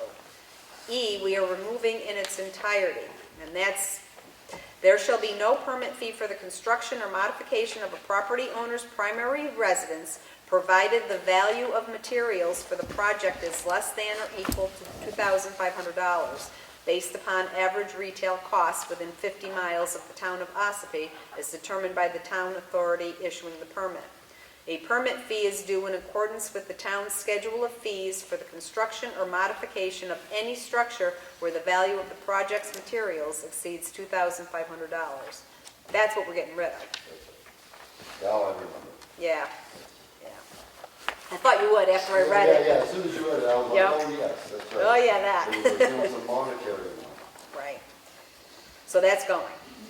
24.5, penalties. We are adding RSA 676:17, fines and penalties, second offense. I, any person who violates any of the provisions of this title or any local ordinance, code, or regulation adopted under this title or any provision or specification of any application, plat, or plan approved by, or any requirement or condition of a permit or decision issued by any local administrator or land use board acting under the authority of this title shall be guilty of a misdemeanor if a natural person or guilty of a felony if any other person, somehow that doesn't make sense to me, and shall be subject to a civil penalty of $275 for the first offense and $550 for the subsequent offenses for each day that such violation is found to continue after the conviction date or after the date on which the violator receives written notice from the municipality that the violator is in violation, whichever is earlier. Each day that a violation continues shall be a separate offense. That's the state RSA. I know, I read it. That's a mouthful. Okay. We are removing any person, firm, or corporation being the owner or occupant of, having control or the use of, or being engaged in the construction or moving of any structure, land, or part thereof, found to violate any provision of this ordinance may be punishable by either 24.5.1, a civil fine of for each day of violation after the date the violator receives written notice from the town, or after the conviction date, whichever date is earlier, or 24.5.2, a criminal penalty, which shall be A, a misdemeanor if the violation is committed by a natural person, or B, a felony if the violation is committed by any other person. 24.5.3 will be newly numbered 24.5.1 because that's all being removed. So that's just going to move that up. Any questions or comments? I know that was A chunky one. a chunky one, convoluted reading. Anything? Can I have a motion? I'll make a motion to recommend the proposed amendment to Article 24 of the Ossipee zoning ordinance. May I have a second? I'll second that. All those in favor? Aye. Any opposed? Jake, did you vote? Nope, None opposed.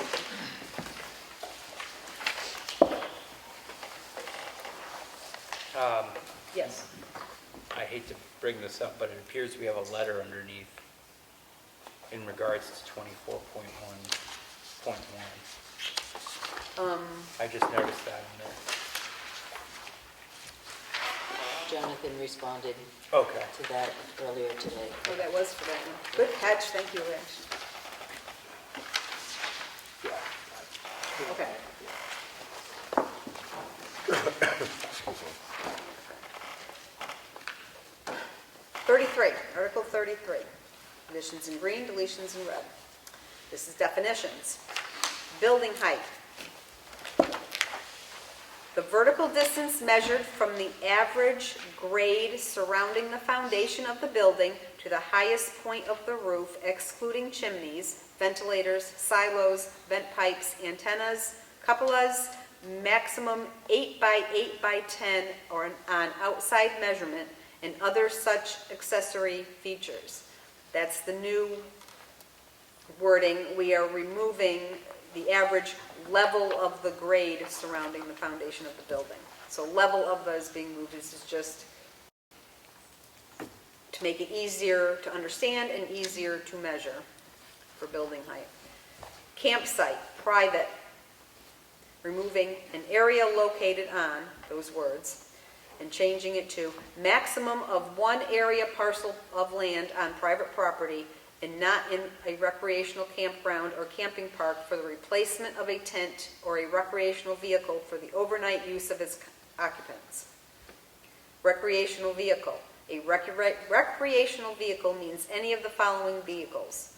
5, we're adding boats powered by gasoline, diesel, engine, or sail. Structure. Anything constructed or erected with a fixed location on the ground or attached to something having a fixed location on the ground. Structures include, but are not limited to, buildings, walls, mobile homes.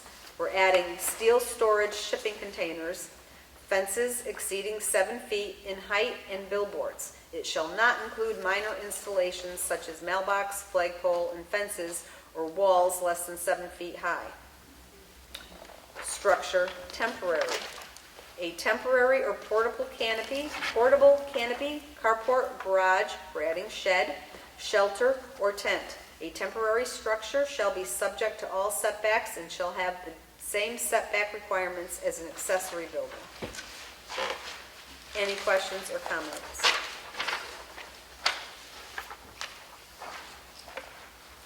May I have a motion?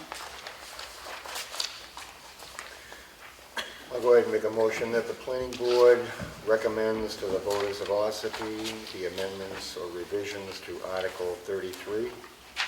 May I have a second? Second. Is that you, Ash? Yes, ma'am. Thank you. All those in favor? Aye. Any opposed?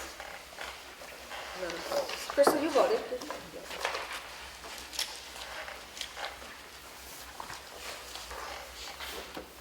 Article 34. Additions in green, deletions in red. Article 34, permitted uses and special exceptions. Uses designated with a P shall be permitted as a matter of right, subject to footnotes 1, 2, and 3. So we added footnote 3. Uses designated SE shall be permitted as a special exception, removing subject to footnotes 1 and 2, which will remove. Uses designated N shall not be permitted in that district except by variance. Removing uses designated PFZ shall be permitted if performance floating zone standards are met. We are eliminating performance floating zone. Footnotes. Adding footnote. Multifamily in the rural zone must have a 2-acre minimum lot size with 300-foot road frontage. Front setback of 80 feet, side and rear setback of 50 feet. Planning board approval of a site plan must be granted. We are removing footnotes 1 and 2 as they exist now. Commercial and industrial uses are allowed only if designated by a P or an SE and having a total average trip rate for the average weekday vehicle trips of 1,000 or below, including both pass-by and diverted trips, as determined from per 1,000 square feet of floor area from the latest edition of the Institute for Traffic Engineers Trip Generation Manual.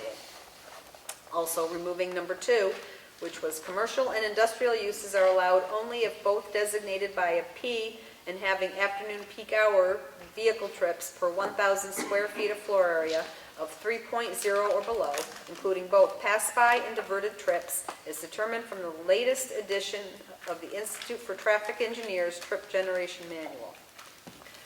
Number 3 is now being renumbered 2, and it will be reworded as such. Within the commercial node district, any plan for development shall not contain more than 60% single-family, comma, two-family, comma, or multifamily development. At least 40% of any development in the commercial node district must contain uses other than those listed under 34.1. Residential uses in Table 1. Commercial use may encompass the entire 100% of said lot. We are adding footnote number 3. More than 50% of structure must be used for religious purposes and a planning board site plan must be completed. And that's going to apply to the churches and religious buildings. Number 4. That's compliance with state law. And that's compliance with state law, yes. HB 1021, 2022. Adding number 4 for a footnote. Sign ordinance regulations are permitted if there is an in-home business, an approved site plan review on record, or an existing deeded right. Also, the footnotes are going to be put in front of the table instead of behind the table so that you can easily refer to them to see what the chart means. So they will always be like that.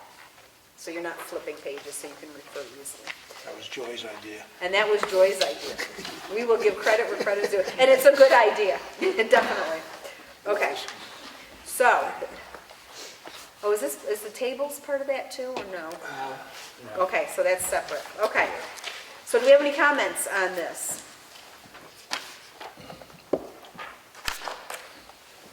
Okay. May I have a motion? Madam Chair, I'll make a motion to recommend the proposed amendment to Article 34, permitted uses and special exceptions of the Ossipee zoning ordinance. May I have a second? Second. Is that Jake? Yep. Okay. All those in favor? Aye. Any opposed? None opposed. Okay. Okay.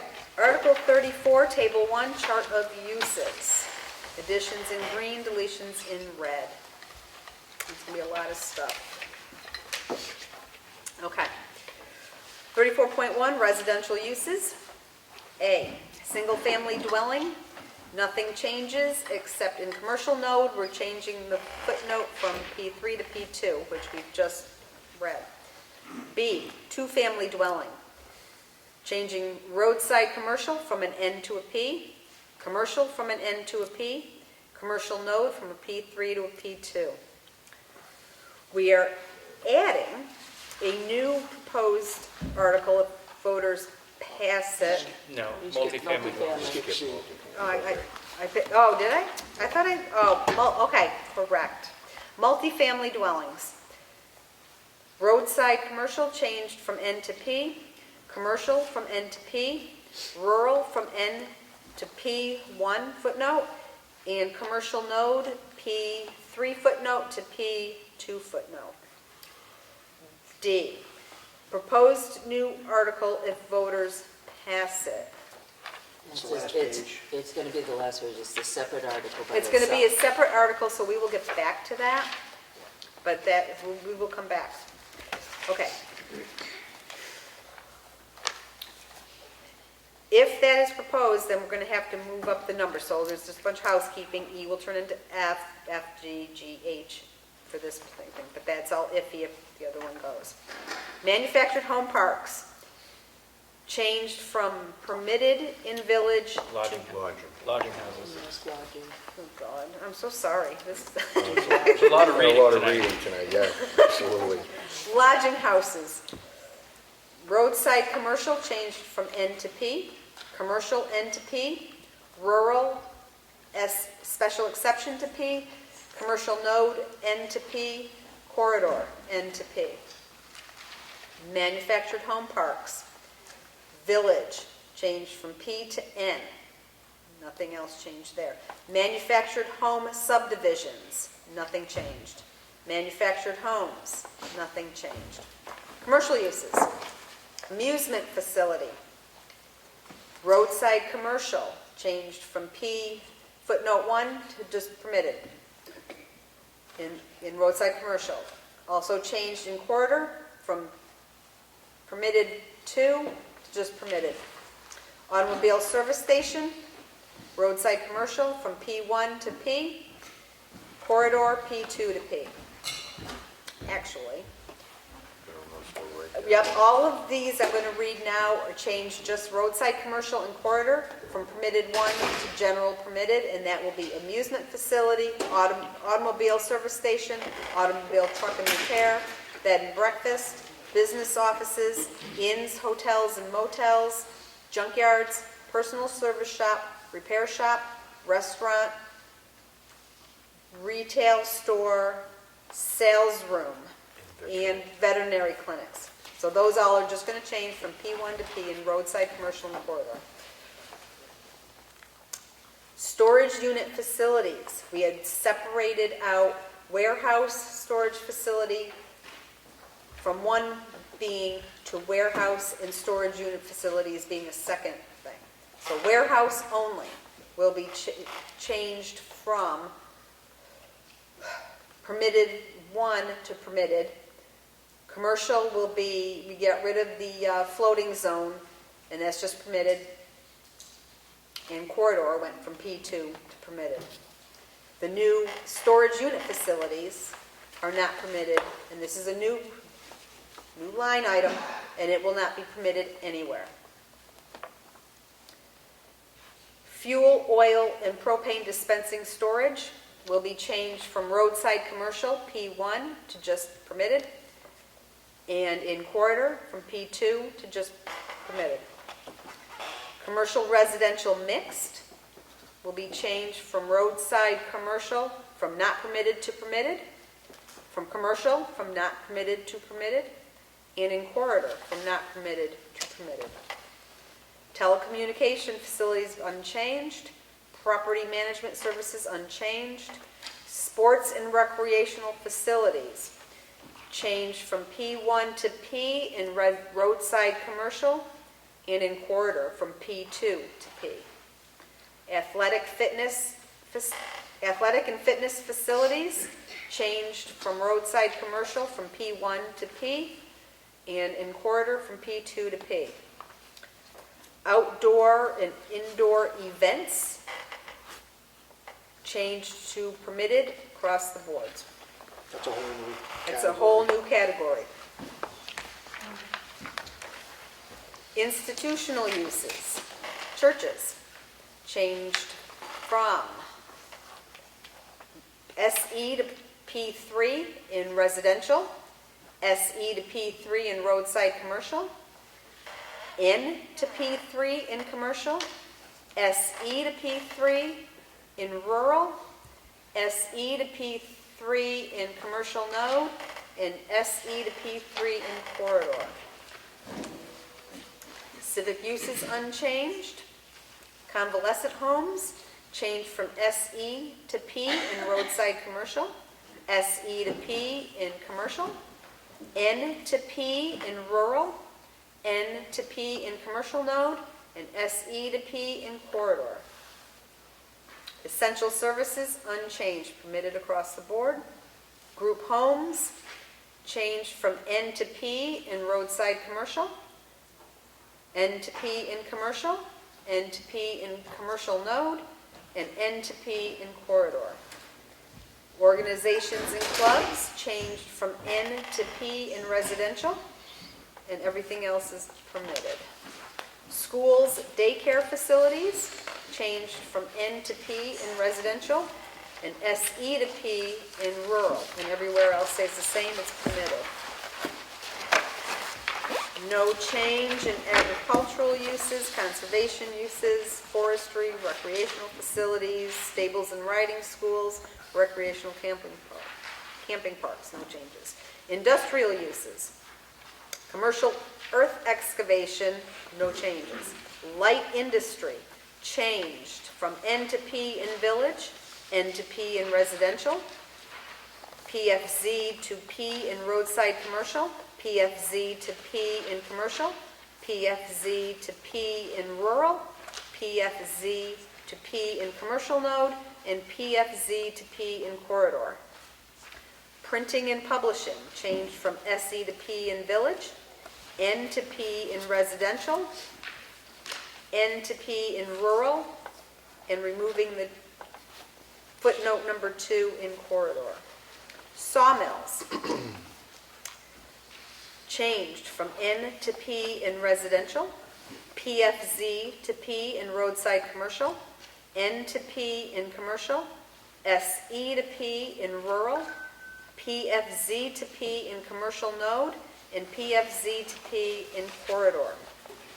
Nothing changed in accessory uses, accessory buildings, home occupation, outdoor storage, non-pets, swimming pools, temporary structures. Those are still all allowed in all the zones. We're adding, for sign ordinances, please refer to sign ordinance regulations, and that will be P4 in village, P4 in residential, P4 in everything. So, for the chart of uses, any questions or comments? I think a lot of good updates, really needed updates.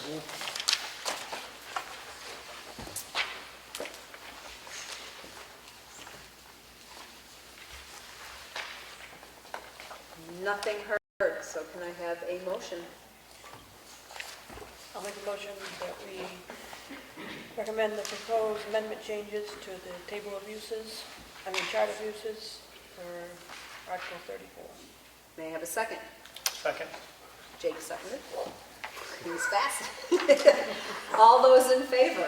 Aye. Any opposed?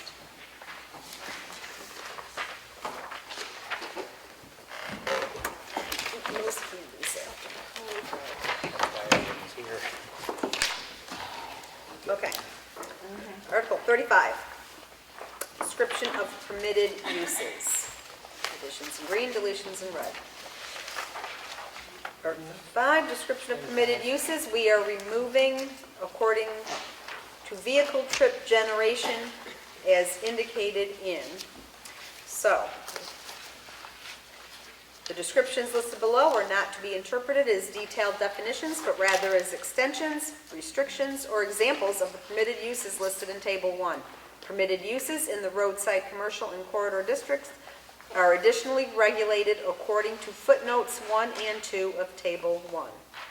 So we just removed the vehicle trip generation. Very good. Yes. 35.1, residential uses. Okay. Shall have an area of no less than 750 square feet will be removed and 1,200 square feet added, so it will read as accessory dwelling unit, ADU attached or detached with a maximum area of 1,200 square feet, but shall comply with zoning ordinance, Article 21, accessory dwelling units.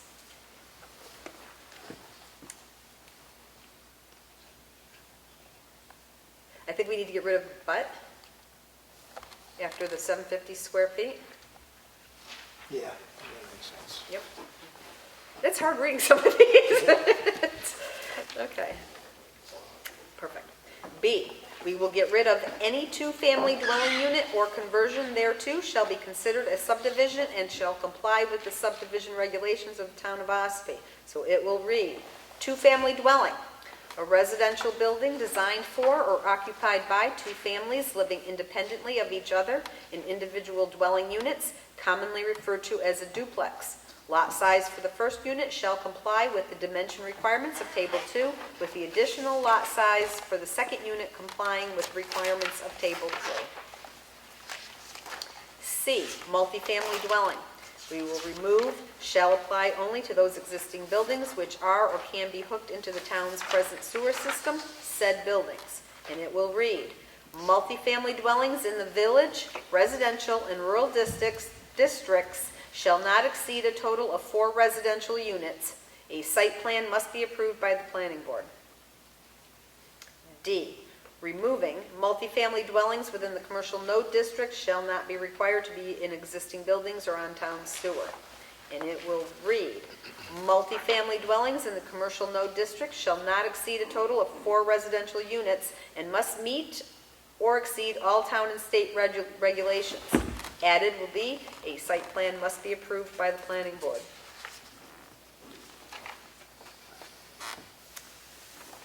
D will be the new E. Multifamily dwellings in the commercial node district shall not be required to be in existing buildings or on town sewer, will be removed, and it will read, multifamily dwellings in the commercial node district may exceed a total of 4 residential units and must meet or exceed all town and state regulations. A site plan must be approved by the planning board. E will be the new F, lodging house. Lodging house shall be a room or group of rooms located on one premises where regular, non-transient type accommodations for sleeping or living purposes, together with meals, are offered for compensation. The lodging house shall be operated by the owner, an individual person or persons, and shall not have more than 6 double occupancy sleeping units with no cooking facilities in the individual rooms or apartments. We were removing shall be occupied and operated conjunctively by the owner. So the operator does not have to live there anymore. F will be the new G. Manufactured home parks shall comply with Article 14. And G will be the new H. Manufactured home subdivision shall comply with Article 13. H will be the new I.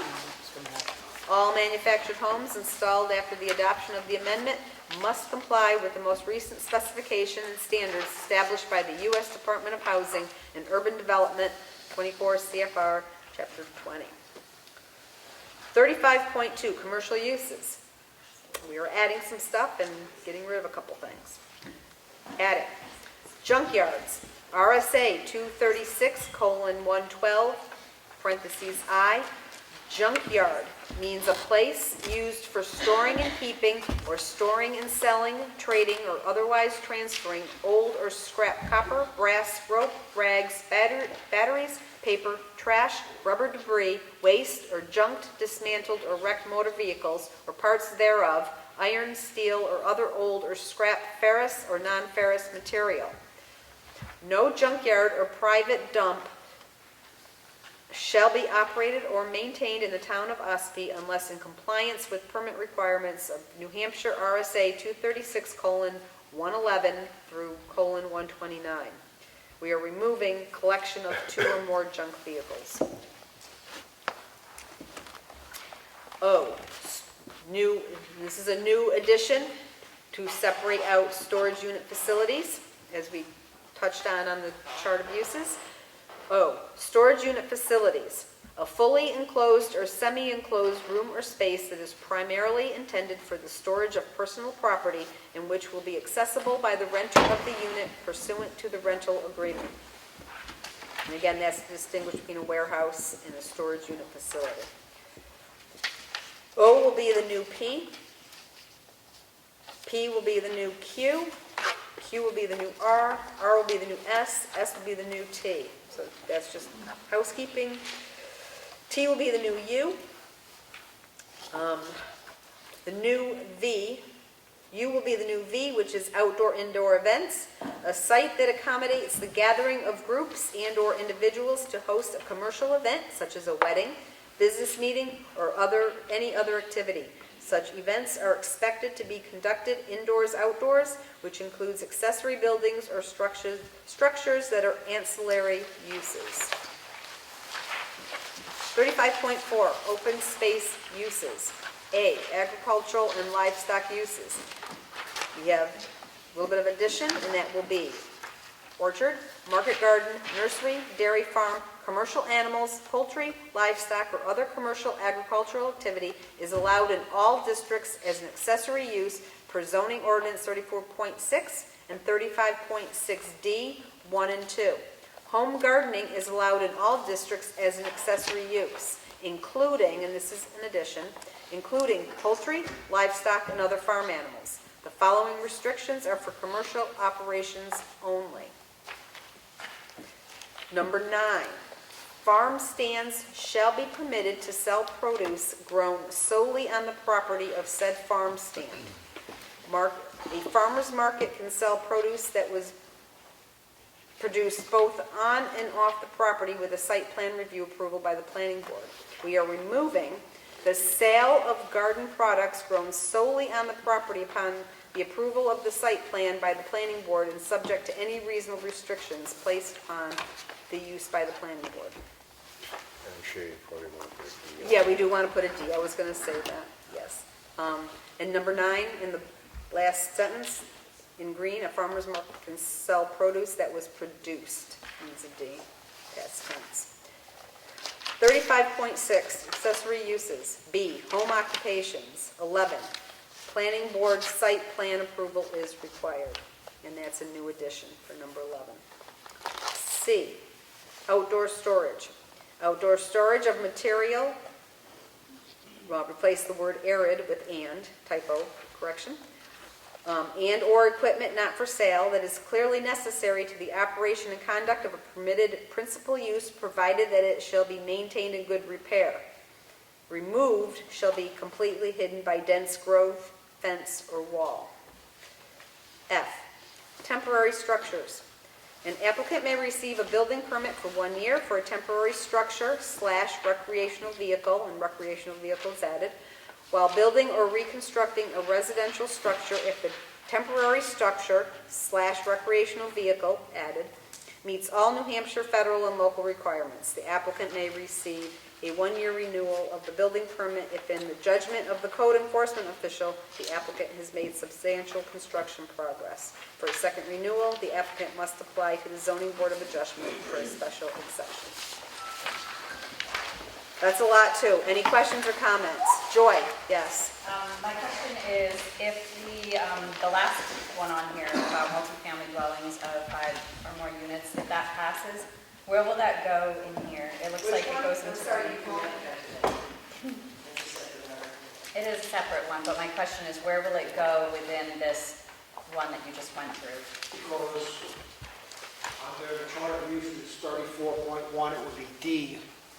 Keep going to show you on mine. Do you have it in front of you? Well, no, I saw that, and then on this one that she just read, wrong right here, would it also go in D? Which one? Which one are you saying is new? It's not. So the one that, What's the number in the? 35, yes, meaning where it'll line up in 35. yes. It says on there, on this last Oh, page, storage unit facilities? on this last page, it says that it's letter D, No, that's, because she's talking about, on the last page it says what? that it's letter D. And on this one that you just read, letter D is similar but different. I don't see a letter D on the last page. I don't see Maybe that. it's not important, but I'm just wondering if the wording is going to be contradictory and how it will fit. Is if it that the does new pass. outdoor bench you're talking about? The multifamily dwellings of 5 or more, if it passes. But we're not doing, they're pulling back up, oh, the definition of it. I was looking the opposite, okay. Right. Or if it would contradict what's already there. I see what you're saying, because there's 35.1D now, and then this is a different definition here. Correct. Yeah, and you do say, there's 2 multifamily dwelling things, one that's, that they can't have more than 4, and then one that says they may exceed a total of 4. So would it replace that one? Or would it just be slid in there somewhere if it passed? If it's exceeding, then yeah, that's gonna be the one in, 34.1D. That's for the multi-family, referring to the definition. Residential uses, 35.1, sorry. Gotcha, okay. And you've got the, there's the old D and the new D, or I don't know, there's all these Ds.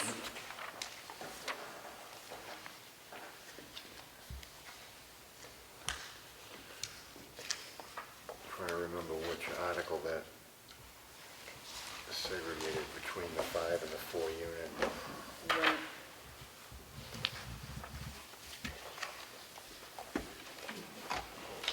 Do you remember that, Jonathan? I think it's going to replace it. Is it gonna replace it? It's going to replace D. Yeah, Replacing? yeah. Because it covers all the zones. Right. where The current D only refers to the commercial node. Right. So that means then you have to strike, hold on a minute. Then you have to strike E also, the new E, because that says may not exceed total of 4. No, it says may exceed. It may exceed. Oh, I'm sorry. See, that's why Right. I'm confused, because I Yeah. thought that's where that, Yeah, you're right, I think it's just a replacement for D. it's just a replacement. Yep. This D on the last page that you have is going to go into 35-1 over here. If it passes. If it passes. If it passes. 35-1D. Right. Yes, Either that's, way, there is E within this one, so if this one passes, then you could exceed 4 units. In the commercial node district. Right? right. Yes. Okay. Okay, thanks. Okay. Any other questions or comments? Good question. That's good. Yeah? Just the spelling, Yes. in 35.1, 2 says the maximum area of 1,800, and it says 1,200 in parentheses. Yeah, I got that one. All right. Ugh. I know, mine's correct. Mine's correct, too. Yeah, mine's correct. Yeah, mine says 18. Yeah. Okay. But good catch anyway, wherever it is. Okay. Anything else on this one? Okay, maybe have a motion. We're getting there, we're almost done, guys. I'll go ahead and make a motion that the planning board recommends to the voters of Ossipee the revisions to Article 35.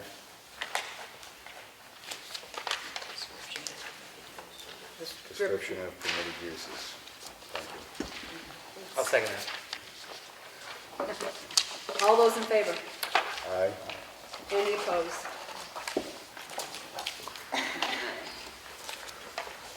Two more of these.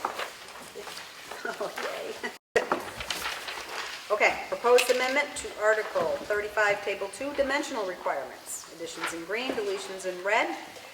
For corridor, minimum lot frontage, we're changing from 400 to 200, and minimum lot size from 4 to 2 acres. And eliminating performance floating zone across the board. Any questions? May I have a motion? I'll make a motion that the planning board recommends the Table 2 dimensional requirements in Article 35. Second. All those in favor? Aye. Any opposed? Last one. Okay. 2. They're separate. Oh, they're stapled together. I've got it stapled together, but. There are they're gonna- 2 separate ones? They're Okay. going to be separate articles. Okay, these are going to be separate even though they're stapled. Okay.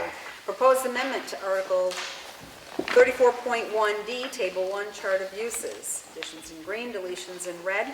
34.1, residential uses. D, multifamily dwellings of 5+ units. Village would be not permitted, residential permitted, roadside commercial permitted, rural not permitted, commercial node permitted, corridor permitted. Any comments or questions? Just going back to what was just discussed, could we, I know we're not there yet, but as a all-encompassing thing, do a subset 1 on the definition of this, so it's D1 or anything like that? Do we not need to? I think you're just replacing D. We're just replacing. I think it's going to just replace D if it All right. Right. passes. I just want to make sure that Yeah. what Joy had suggested is covered. Yeah. And the other thing, just to kind of go back on that, I've got, do you have 2 Ds on yours, on that last article that we did on 35? No. No. It's, One it's- becomes It a says one. new E, it says New new E E. next to it. New E. See how that says new E? I know, it's a, It's a lot of red and green, it's a long night. Okay, a lot of Christmas colors. a lot of Christmas colors. Any comments or questions from anyone? Okay, can I have a motion? I'll make a motion that we recommend the proposed amendment to Article 34.1D, Table 1 Chart of Uses of the Ossipee zoning ordinance. May I have a second? Second. Jake, a second. All those in favor? Aye. Any opposed? None opposed. Okay, one more. Proposed amendment to Article number 25.1D, description of permitted uses. Or 35. Sorry. Okay, description of permitted uses, 35.1, residential uses, this will be new. D, multifamily dwellings of 5+ units, multifamily dwellings in the residential, roadside, commercial, roadside commercial node in corridor districts, I'm so sorry, means a building or structure containing 5 or more dwelling units, each designed for occupancy by an individual household and must meet or exceed all town and state regulations. A site plan must be approved by the planning board. Any comments or questions?